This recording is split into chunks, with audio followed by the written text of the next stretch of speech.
इन लोगों की डिमांड लगातार बदलती है। अगर इनके पुराने बयानों को आप सुनेंगे तो ये जनवरी में इनकी मांग निकल करके आई थी कि अपने पद से इस्तीफा दें। मैंने उस समय कहा था कि पद से इस्तीफा देने का मतलब है कि मैंने इनके आरोपों को स्वीकार कर लिया।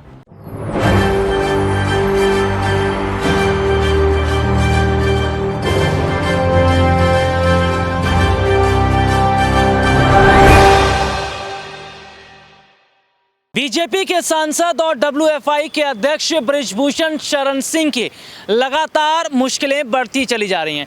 दिल्ली के जंतर मंतर पर महिला पहलवानों का प्रदर्शन जारी है और ऐसे में देखने को मिल रहा है कि अब बीजेपी के सांसद और डब्ल्यूएफआई के अध्यक्ष बृजभूषण शरण सिंह अपने संसदीय पद से इस्तीफा दे सकते हैं और इस्तीफा देने से पहले भावुक भी हो पड़े हैं बृजभूषण शरण सिंह, जिनका यह कहना है कि जरूरत पड़ी तो इस्तीफा देंगे लेकिन ऐसे नहीं देंगे, खुद को पहले निर्दोष साबित करेंगे उसके बाद ही इस्तीफा देंगे। तो क्या वाकई जिस तरीके से देखा जा रहा है कि बीजेपी के सांसद बृजभूषण शरण सिंह पर लगातार शिकंजा कसता चला जा रहा है, विपक्षी पार्टियां लगातार हमलावर हैं, तो क्या अब बृजभूषण शरण सिंह की मुश्किलें बढ़नी तय हैं। नमस्कार, मैं हूं राहुल शर्मा, आप देख रहे हैं SP9 न्यूज़। स्वागत है आप सभी का आज के इस प्रोग्राम में। प्रोग्राम की शुरुआत बृजभूषण शरण सिंह से। ये वही बृजभूषण शरण सिंह है जिनकी सत्ता और जिनका रुबाब इनके इलाके में बोलता है। जी हाँ, शानो शौकत में कोई कमी नहीं है, गाड़ी घोड़ा बंगला रुपया पैसा जमीन जायदाद सब कुछ है बृजभूषण शरण सिंह के पास, लेकिन लगता है कि अब सब कुछ मिट्टी मिट्टी होता नजर आ रहा है, क्योंकि जिस तरीके से महिला पहलवानों ने बृजभूषण शरण सिंह पर यौन उत्पीड़न का आरोप लगाया, उसके बाद तो मामला सुप्रीम कोर्ट में चला गया।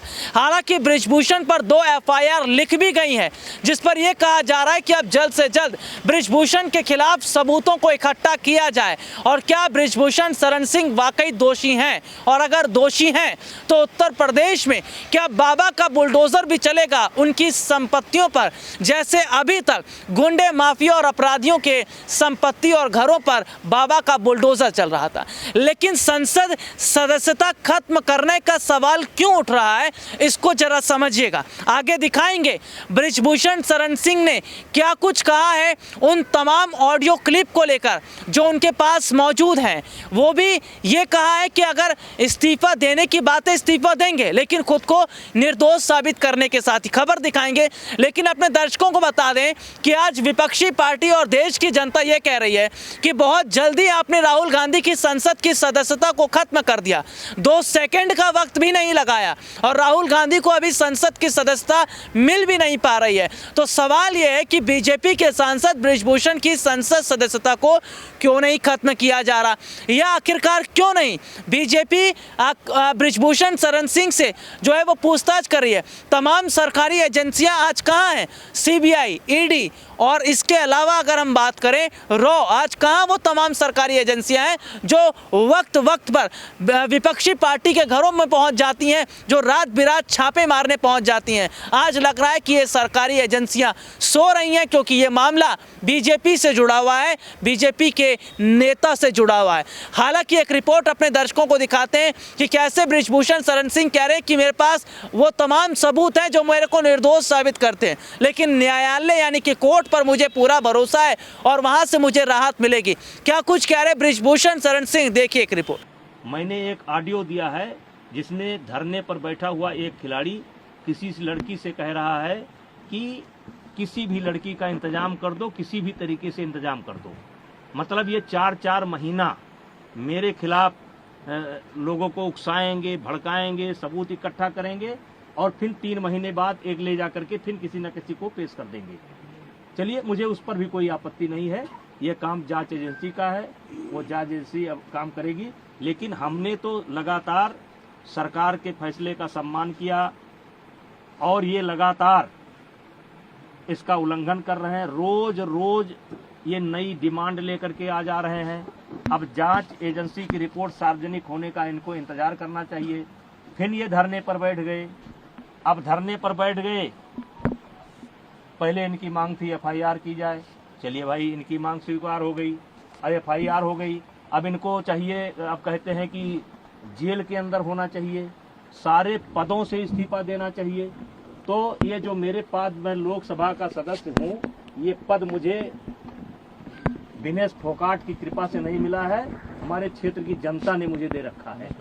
और एक बार नहीं, 6 बार दे रखा है। 6 बार मुझको दिया, मेरी पत्नी को दिया, और उनको उनकी कृपा पर नहीं है। और कुश्ती संघ का अध्यक्ष पद भी उनकी कृपा पर नहीं है। मैं चुनाव लड़ करके जीता हूँ और पूरे देश को पता चलेगा, ये गारंटी देता हूँ। मुझे अपने बारे में पता है और पूरे देश को जब जांच की रिपोर्ट आएगी पता चलेगा कि सच्चाई क्या है। ये राजनीतिक लड़ाई है, इसमें षड्यंत्र है, कई उद्योगपति शामिल हो गए, एक नहीं कई उद्योगपति शामिल हैं। ये रिपोर्ट आपने देखी जिसमें विस्तार से हमने अपने दर्शकों को दिखाया, और इसी में ही हम अपने दर्शकों से सवाल पूछ लेते हैं। छोटा सा ही सवाल है, अगर राहुल गांधी की संसद सदस्यता खत्म हो सकती है, उसको खत्म किया जा सकता है, तो बृजभूषण शरण सिंह की संसद की सदस्यता को रद्द करने या खत्म करवाने में इतनी देरी क्यों?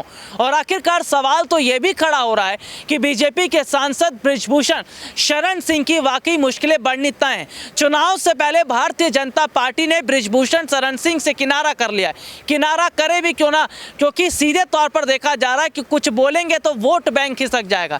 यानी कि महिला सम्मान से ज्यादा भारतीय जनता पार्टी के लिए आज वोट बैंक मायने रखते हैं। ये आप अंदाजा लगा लीजिए कि जो देश के प्रधानमंत्री नरेंद्र मोदी लाल किले से महिला सम्मान की बात करते हैं, बेटी बचाओ बेटी पढ़ाओ की बात करते हैं, आज उन्हीं के राज में कितना सम्मान महिलाओं का हो रहा है, और कैसे आज भारतीय जनता पार्टी के तमाम नेता, तमाम सांसद खुलेआम अपराध कर रहे हैं, खुलेआम भ्रष्टाचार हो रहा है, खुलेआम यौन शोषण किया जा रहा है, लेकिन सरकार बोलने को तैयार नहीं है। स्मृति ईरानी बोलने को तैयार नहीं है, केंद्रीय मंत्री निर्मला सीतारमण बोलने के लिए तैयार नहीं है, क्योंकि ये मामला बीजेपी से जुड़ा हुआ है। यहाँ पर देखा जा रहा है कि ये वही महिला नेता हैं जो बात बात पर महिला सुरक्षा की बात किया करती थी, महिला सुरक्षा को लेकर तमाम दावे किया करती थी, लेकिन आज ये महिला मंत्री भारतीय जनता पार्टी की कहीं नजर नहीं आ रही हैं, जिससे ये साफ तौर पर पता चलता है कि बीजेपी के लिए केवल और केवल वोट बैंक मायने रखता है, देश की जनता नहीं। आज के लिए इतना ही, आपसे फिर दोबारा मुलाकात होगी, तब तक के लिए इजाजत दीजिए, नमस्कार।